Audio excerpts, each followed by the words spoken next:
啱啱做完一台超話治療，咁咧亦都有唔少朋友佢就好關心，想了解下我嘅診室究竟係點樣嘅，入邊有啲咩配置咧？咁今日就帶大家嚟參觀一下我嘅診室。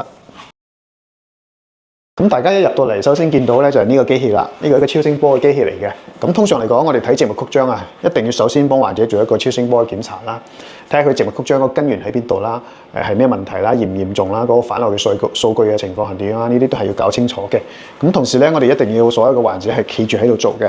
咁依家喺醫院好多嘅超聲波佢係瞓住喺度做嘅，但係咁樣嘅話可能會容易出現一個假陽性嘅問題啊，從而導致一個唔正確嘅診斷啦。咁但係當患者企住喺度做，兩隻腳嘅超聲可以檢查到個靜脈曲張係非常之準確、非常之精確嘅。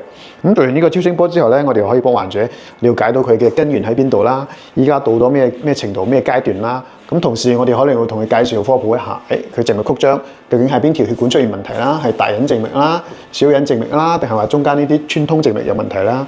呢啲都可以得到一個非常之充分嘅了解嘅。OK， 咁大家仲可以睇下呢個機器喺下邊呢度咧，我哋叫做超聲9盒仔嘅一個加熱器啦。佢嘅溫度37.5度嘅，所以每當我哋冬天嗰時候天氣凍嗰時候攞起呢個擠喺皮膚呢度咧，佢係暖暖嘅，唔會話好凍一下子令到你唔舒服嘅。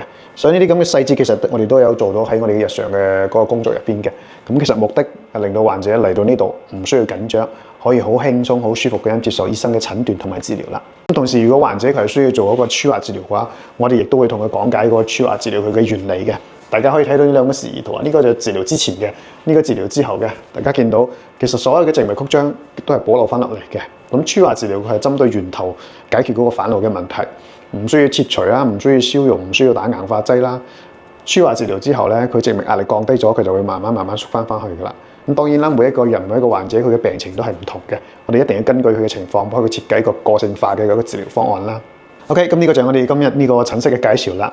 咁如果患者需要治療嘅話，就可能要去到我哋嘅治療室啦。咁下一個視頻帶你參觀一下我嘅治療室。OK，拜拜。